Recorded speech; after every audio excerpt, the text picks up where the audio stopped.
Tikriausiai, kad aš jiems laiku nepasakiau, juokauju. Tai yra, kartais, nežinau, nuodėmių. Įvairių, visų, kurias daro žmonės. Nutark.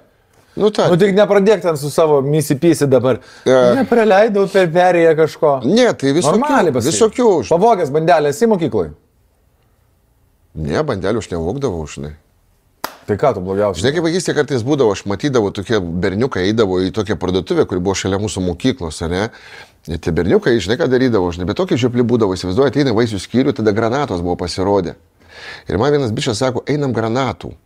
Sakau, tu durnas, o mes įsivaizdavom, kad važiuosime karindalį, nes važiuodavom tų magnio ratų kažkada ten O pasirodo, tai buvo vaisių, žinai, tokie naivoliai būdavo, žinai, tie berniukai nueidavo į tą patį skyrių, pabėgdavo, o po to vėl ateidavo į tą patį skyrių kitą dieną, nes galvoja, kad niekas nepažins. Ir tu? Ir pažindavo.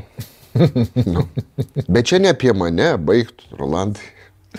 O tai kas apie tave? Tai negi esi be nuodėmės? Ne, tai faktas, kad esu, žinai, aš matai, jeigu aš pradėsiu kalbėti visą savo nuodėmės, tai čia, žinai, N18 nepadės, žinai. Sakai. Be abejo, o jaunimas žiūrės. Ir to labiau, žinai, ką aš to pasakysiu, nėra ką čia didžiuotis tuo, žinai. Tikrai nėra ką. Bet tu ten driftinai.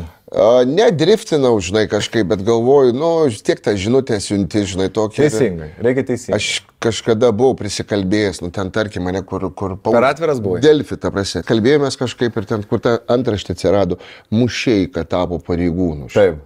Šakės, aš nei Mušeika buvau, nei ką, įvyko kažkoks ten konfliktas, bet